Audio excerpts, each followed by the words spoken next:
प्राचीन भारत का इतिहास। Good morning guys. आज हम पढ़ेंगे प्राचीन भारत का इतिहास। आपका इसी स्टडी एजुकेशनल यूट्यूब चैनल पे स्वागत है। तो सबसे पहले हम स्टार्ट करते हैं। पहला क्वेश्चन, भारत में पशुपालन एवं कृषि के प्राचीनतम साक्ष्य प्राप्त हुए हैं। भारत में पशुपालन और कृषि के प्राचीनतम साक्ष्य मेहरगढ़ से प्राप्त हुए हैं और यहीं से ही गेहूं के साक्ष्य भी प्राप्त हुए हैं, जबकि चावल के साक्ष्य जो होते हैं वो कोल्डिवाह और बेला नदी के तट पर स्थित हैं। चावल की भूसी के साक्ष्य भी यहीं से मिले हैं। निम्नलिखित में किसको कैल्कोलिथिक युग भी कहा जाता है? तो ताम्र पाषाण युग को कैल्कोलिथिक युग भी कहा जाता है। ताम्र पाषाणिक संस्कृतियां, नेक्स्ट क्वेश्चन आ सकता है कि ताम्र पाषाणिक संस्कृतियां क्या होती हैं? तो जिन संस्कृतियों में तांबे के औजारों के साथ ही पत्थर के बने हुए उपकरण का प्रचलन होता है उन्हें ताम्र पाषाणिक संस्कृतियां भी कहते हैं। नेक्स्ट क्वेश्चन, हड़प्पा में मिट्टी के बर्तनों पर सामान्यतः किस रंग का उपयोग होता था? तो लाल रंग का उपयोग होता था। हड़प्पा में मिट्टी के बर्तनों पर लाल रंग का उपयोग होता था। इससे रिलेटेड कुछ क्वेश्चंस भी हैं जिसके एक्सप्लेनेशन हम देखेंगे। हड़प्पा निवासी मिट्टी के दो तरह के बर्तन बनाते थे। एक तो पहला जिसमें डिजाइन नहीं होती थी और दूसरा जिसमें डिजाइन होती थी। जिसमें डिजाइन होती थी उसे हम क्या कहते थे? चित्रित चित्रित मृत भांड कहते थे। मृदभांड को बनाने वाली मिट्टी में क्या मिलाया जाता था? रेत के कण, रेत के मिश्रण मिलाया जाता था और ये पकाने पर किस कलर की हो जाती थी? हल्के हल्के भूरे लाल रंग की हो जाती थी। मृदभांडों के ऊपरी हिस्से में लाल रंग की पुताई कर दी जाती थी, जबकि निचले हिस्से में चित्रकारी कर दी जाती थी। नेक्स्ट क्वेश्चन, सिंधु सभ्यता में किस युग में पड़ता है? सिंधु सभ्यता निम्नलिखित में किस युग में पड़ता है? तो सिंधु सभ्यता में क्या था कि यहाँ पर लेखन कला का, सिंधु सभ्यता जो थी वो आद ऐतिहासिक काल में आती है, क्योंकि यहाँ पर लेखन कला का तो ज्ञान था लेकिन इन्हें पढ़ा नहीं जा सकता था। तो इस तरह का ऐसा काल जिसमें लेखन कला, लिखने का तो लोगों को ज्ञान था लेकिन उन्हें पढ़ा नहीं जा सकता था। ऐसे काल को हम आद ऐतिहासिक काल कहते हैं। सिंधु घाटी की सभ्यता की महत्वपूर्ण विशेषता क्या है? तो पक्की ईंट से बनी इमारत। आइए एक्सप्लेनेशन देखते हैं। सिंधु घाटी सभ्यता की प्रमुख विशेषता नगर नियोजन को माना जाता है। किसे माना जाता है? नगर नियोजन को माना जाता है। यहाँ नगर और कस्बे एक निश्चित योजना के अनुसार बसाए जाते थे। पकी ईंट से बनी इमारतों में मोहनजोदड़ो का विशाल स्नानागार, अन्नागार प्रमुख होता है। इनकी सतह पकी ईंटों की, जिसे जिप्सम मोर्टार द्वारा जोड़ा जाता था। तो ये जो यहाँ पे इमारतें बनाई जाती थी उसे किससे जोड़ा जाता था? तो जिप्सम से और मोर्टार से जोड़ा जाता था। नेक्स्ट क्वेश्चन है, सिक्स्थ क्वेश्चन, निम्नलिखित में कौन सा एक हड़प्पा का बंदरगाह है? हड़प्पा का बंदरगाह क्या है? लोथल हो जाएगा। लोथल क्या हो जाएगा? हड़प्पा का बंदरगाह है। लोथल गुजरात के अहमदाबाद जिले में भोगवा नदी के किनारे है। तो लोथल याद रखिएगा, जो लोथल है, जो हड़प्पा कालीन बंदरगाह है, वो किस नदी के किनारे है? तो भोगवा नदी के किनारे है। और इसका मतलब सबसे ज्यादा इंपॉर्टेंट लोथल क्या है? बंदरगाह। यही क्वेश्चन आता है कि हड़प्पा कालीन बंदरगाह कौन सा है? तो लोथल। लोथल कहाँ पे है? गुजरात में। किस नदी के किनारे? भोगवा नदी के किनारे। निम्नलिखित में कौन सी हड़प्पा कालीन स्थल गुजरात में है? तो लोथल। अभी हमने पढ़ा लोथल। लोथल कहाँ पे स्थित है? भोगवा नदी के किनारे। नेक्स्ट क्वेश्चन, निम्नलिखित में किस हड़प्पा कालीन स्थल से टेराकोटा का हल मिलता है? तो टेराकोटल का हल बनावली से मिलता है। इसको याद रखिएगा कि हरियाणा के फतेहाबाद जिले में बनावली से टेराकोटा का हल प्राप्त हुआ है। नेक्स्ट क्वेश्चन, निम्नलिखित में किस हड़प्पन नगर में जुते हुए खेतों के निशान मिले हैं? तो कालीबंगा। कालीबंगा से याद रखिए, कालीबंगा का अर्थ होता है काले रंग की चूड़ियां, और कालीबंगा से ही क्या, जुते हुए खेतों के निशान मिले हैं। इसके बारे में एक्सप्लेनेशन ये है कि जो लोथल होता है, लोथल के बारे में हम भी हम जानते हैं कि हड़प्पा कालीन बंदरगाह है जो कि खंभात की खाड़ी के निकट स्थित है। यहीं से गोदीवाड़ा के साक्ष्य मिले हैं। जबकि राजस्थान के हनुमानगढ़ जिले से, हनुमानगढ़ जिला जो है वो घग्गर नदी के किनारे स्थित कालीबंगा से जुते हुए खेत। अब क्वेश्चन पूछ सकता है कि हड़प्पा कालीन जो कालीबंगा है वो किस नदी के किनारे है? तो घग्गर नदी के किनारे है, जहां से किस चीज के साक्ष्य मिले हैं? तो जुते हुए खेत के साक्ष्य मिले हैं। नेक्स्ट क्वेश्चन पूछ सकते हैं, 10 चिन्हों वाला शिलालेख कहाँ से मिला है? तो गुजरात के धौलावीरा से मिला है। नेक्स्ट क्वेश्चन, हरियाणा के फतेहाबाद जिले में बनावली से पकी मिट्टी की बनी हुई हल्की प्रतिकृति मिली है। कहाँ से? हरियाणा के फतेहाबाद जिले में से बनावली से। इसके डायरेक्ट क्वेश्चन आ सकता है कि पकी मिट्टी की बनी हुई हल्की प्रतिकृति कहाँ से मिलती है? तो बनावली से मिलती है। निम्नलिखित में कौन हड़प्पा और मोहनजोदड़ो के उत्खनन से संबंधित नहीं है? तो इसके बारे में हमें जानकारी होनी चाहिए, हमें सभी लोगों के नाम पता होना चाहिए, तभी हम इस तरह के क्वेश्चन को सॉल्व कर पाएंगे। जैसे कि इसकी एक्सप्लेनेशन देखते हैं कि जो दयाराम साहनी थे, इन्होंने हड़प्पा का सर्वेक्षण किया था 1921 में, जबकि मोहनजोदड़ो की खोज सर्वप्रथम 1922 में की थी। बस उसके एक साल बाद 1921 के बाद 1922 में मोहनजोदड़ो की खोज सबसे पहले राखलदास बनर्जी ने किया था। इसके अतिरिक्त कुछ और भी विद्वान थे, जैसे के एन दीक्षित, अर्नेस्ट मैके, अरेला स्टीन, ए घोष, जेपी जोशी इत्यादि। इनके अलावा जो भी एक्स्ट्रा नाम होगा वो आंसर हो जाएगा। तो वी ए स्मिथ इससे संबंधित नहीं थे। नेक्स्ट क्वेश्चन, बोगजगोई का महत्व इसलिए है क्योंकि क्योंकि वहां जो अभिलेख प्राप्त हुए इनमें वैदिक देवी एवं देवताओं का वर्णन मिलता है। बोगजगोई यानी कि एशिया माइनर क्या है? तो इस अभिलेख में ऐसे राजाओं का उल्लेख किया गया है जिनके नाम आर्यों जैसे थे, जिनके नाम आर्यों जैसे थे, जो संधियों के साक्ष्य तथा रक्षा के लिए भगवान इंद्र, मित्र, वरुण, नादसत देवताओं का आवाहन करते थे। नेक्स्ट क्वेश्चन, प्रसिद्ध 10 राजाओं का युद्ध, इसे दसराग युद्ध भी कहते हैं, किस नदी के तट पर हुआ? तो परुष्णी नदी के तट पर हुआ। आज इसे क्या कहते हैं हम? रावी नदी कहते हैं। ऋग्वेद का कौन सा मंडल पूर्णतः सोम को समर्पित है? पूर्णतः सोम को समर्पित है। तो नवा मंडल जो होता है वो पूर्णतः सोम को समर्पित है। तो ऋग्वेद में कुल कितने मंडल हैं? तो ऋग्वेद में कुल 10 मंडल हैं। 9 मंडल में 114 मंत्र किसको समर्पित हैं? सोम को समर्पित हैं। सोम क्या था? ये आर्यों का प्रमुख पेय था, जो कि मुंजवन पर्वत से प्राप्त किया जाता था।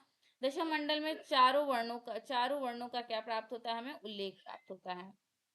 नेक्स्ट क्वेश्चन, ऋग्वेद संहिता नवा मंडल, फिर वही क्वेश्चन रिपीट किया है 1995 में, क्योंकि पीवाईक्यू है। ऋग्वेद संहिता का नवा मंडल पूर्णतः किसको समर्पित किया जाता है? तो सोम और इसे पेय पर नामाकृत देवता।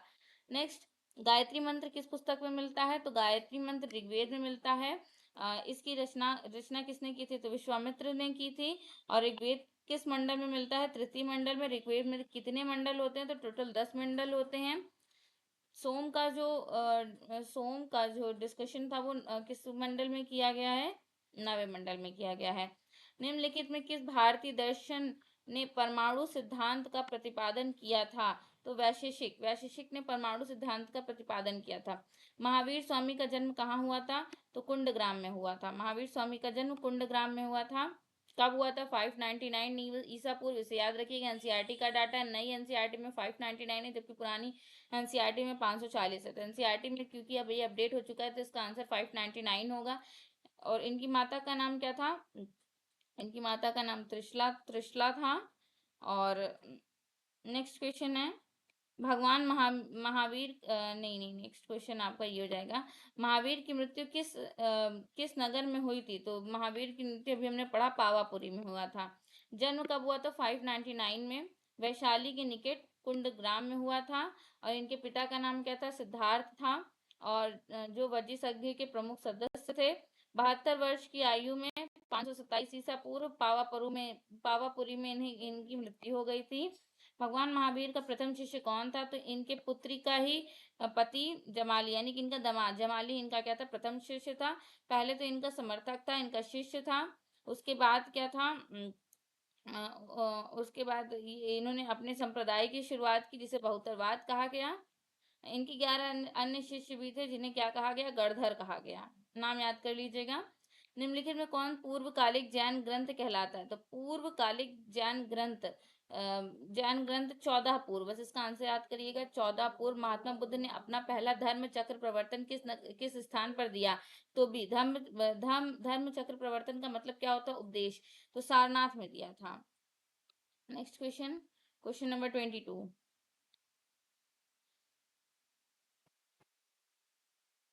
फिर पूछता है कि महात्मा बुद्ध का महापरिनिर्वाण कहाँ हुआ था? तो कुशीनगर में हुआ था। तो महात्मा बुद्ध का जो महापरिनिर्वाण था वो कहाँ हुआ था? कुशीनगर में हुआ था। इन्होंने पहला उपदेश कहाँ दिया था? सारनाथ में दिया था। 483 ईसा पूर्व में 80 वर्ष की अवस्था में इन्होंने शरीर त्याग दिया था। बौद्ध ग्रंथों में इन्हें महापरिनिर्वाण कहा जाता है।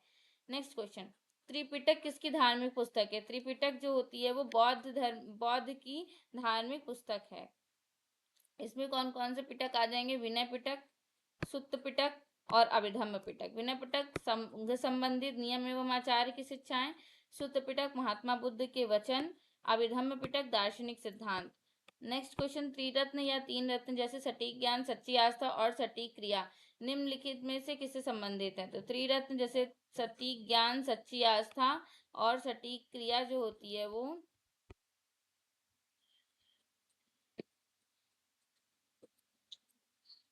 सम्यक चरित्र, सम्यक ज्ञान, इन तीनों को जैन धर्म में क्या क्या कहा गया? याद रखिएगा कि जैन धर्म में मोक्ष के लिए तीन साधन बताए गए।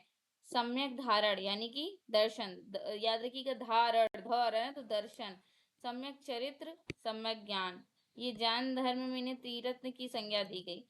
निम्नलिखित में कौन सी बात बौद्ध धर्म और जैन धर्म में समान नहीं थी? तो आत्मदमन।